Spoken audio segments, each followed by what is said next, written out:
নমস্কার বন্ধুরা। গত কয়েকদিন ধরে সৌদি আরব থেকে ভয়ঙ্কর খবর সামনে আসছে বাংলাদেশের জন্য। বাংলাদেশের সবচেয়ে বড় ভূ রাজনৈতিক খেলোয়াড় আর নিজেকে সমুদ্রের প্রহরী দাবি করা নোবেলজয়ী জাদুকর মোহাম্মদ ইউনূসের জাদু আর চলছে না বিশ্বজুড়ে। বিশ্বজুড়ে একের পর এক দেশে চরম অপমানিত, ধরপাকড় আর বিতাড়নের মুখে পড়ছে প্রবাসী বাংলাদেশিরা। কোনো দেশ তো আবার ভিসাও দিতে চাইছে না বাংলাদেশিদের।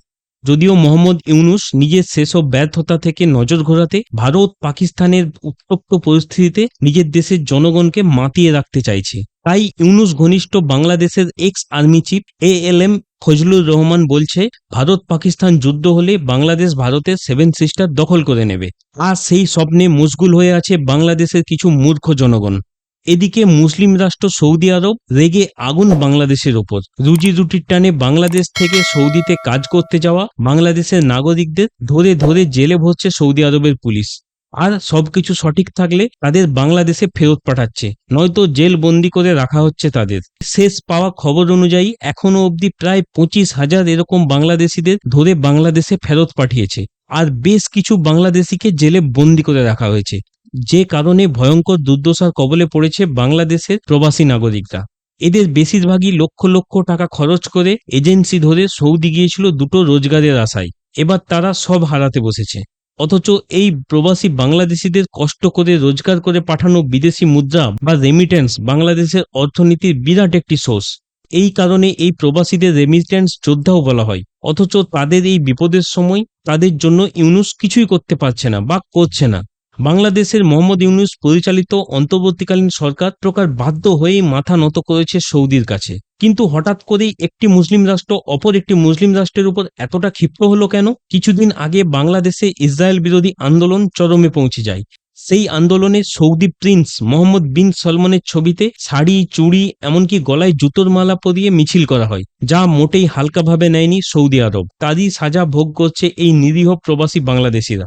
আসলে ইউনূসকে যতই আন্তর্জাতিক খেলোয়াড় বলা হোক না কেন, মোহাম্মদ ইউনূস একজন ব্যর্থ রাষ্ট্রনায়ক ছাড়া আর কিছুই নয়। না দেশের অভ্যন্তরে না দেশের বাইরে কোথাও আর তার কোনো জাদু খাটছে না। সব জায়গাতেই পরিস্থিতি ইউনূসের হাতের বাইরে।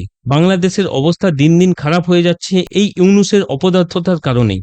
এক সময় ক্ষমতায় এসেই ইউনূস বলেছিল রোহিঙ্গা সমস্যার স্থায়ী সমাধান করবে ইউনূস, বাংলাদেশে বসবাসকারী রোহিঙ্গাদের ফেরত পাঠাবে মায়ানমারে। কিন্তু এখন দেখা যাচ্ছে ইউনূস নতুন করে প্রায় 1,13,000 রোহিঙ্গাকে স্পেশাল করিডোর বানিয়ে বাংলাদেশে শরণ দিচ্ছে, যা নিয়ে বাংলাদেশের সাধারণ মানুষের চরম ক্ষোভের মুখে পড়েছে মোহাম্মদ ইউনূস।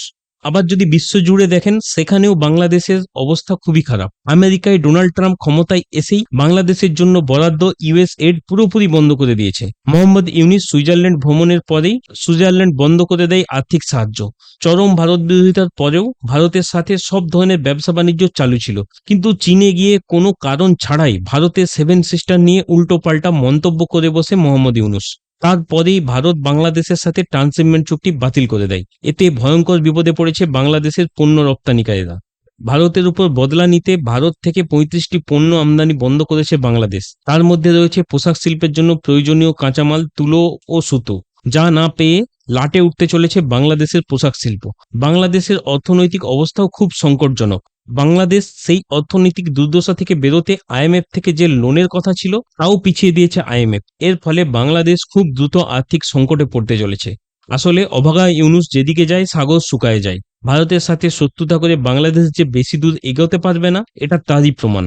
এখনো সময় আছে, বাংলাদেশ তার মাথা থেকে ভারত বিরোধিতা বের করে দিক, নয়তো বাংলাদেশের অবস্থা পাকিস্তানের থেকেও খারাপ হবে। এর পরেও বাংলাদেশ যদি পাকিস্তানের পথেই চলে, তার জন্য যা উপযুক্ত জবাব দেওয়ার সেটা ভারত সঠিক সময় সঠিকভাবেই দেবে। তবে একটা কথা প্রমাণিত, বাংলাদেশিরা যতই বড় করে দেখানোর চেষ্টা করুক না কেন, মোহাম্মদ ইউনূস একজন সর্বোচ্চভাবে ব্যর্থ রাষ্ট্রনেতা। বন্ধুরা, ভিডিওটি ভালো লাগলে লাইক করুন, শেয়ার করুন। এরকম আরও ভিডিও পেতে আমাদের চ্যানেলটি সাবস্ক্রাইব করুন। ভিডিওটি দেখার জন্য ধন্যবাদ।